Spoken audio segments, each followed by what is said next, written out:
Chapter 31.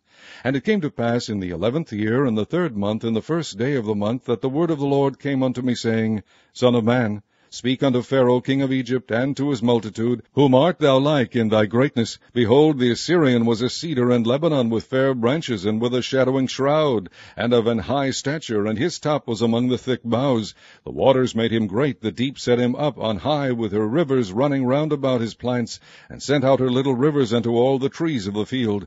Therefore his height was exalted above all the trees of the field, and his boughs were multiplied, and his branches became long because of the multitude of waters, when he shot forth.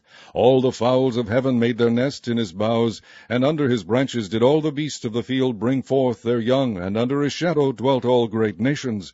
Thus was he fair in his greatness, in the length of his branches, for his root was by great waters. The cedars in the garden of God could not hide him. The fir trees were not like his boughs, and the chestnut trees were not like his branches, nor any tree in the garden of God was like unto him in his beauty.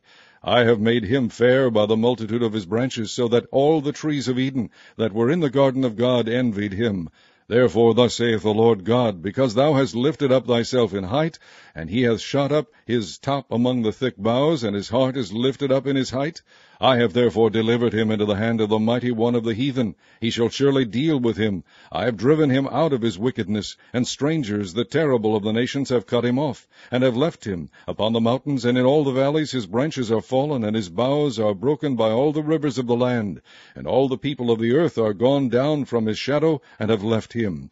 Upon his ruin shall all the fowls of the heaven remain, and all the beasts of the field shall be upon his branches, to the end that none of all the trees by the waters exalted themselves for their height, neither shoot up their top among the thick boughs, neither their trees stand up in their height, all that drink water, for they are all delivered unto death, to the nether parts of the earth, in the midst of the children of men, with them that go down to the pit.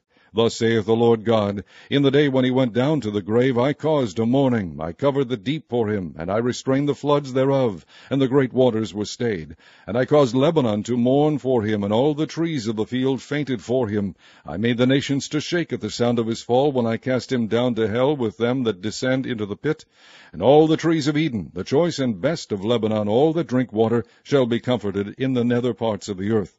They also went down into hell with him, unto them that be slain with the sword, and they that were his arm, that dwelt under his shadow in the midst of the heathen. To whom art thou thus like in glory and in greatness among the trees of Eden? Yet shalt thou be brought down with the trees of Eden unto the nether parts of the earth. Thou shalt lie in the midst of the uncircumcised, with them that be slain by the sword. This is Pharaoh, and all his multitude, saith the Lord God.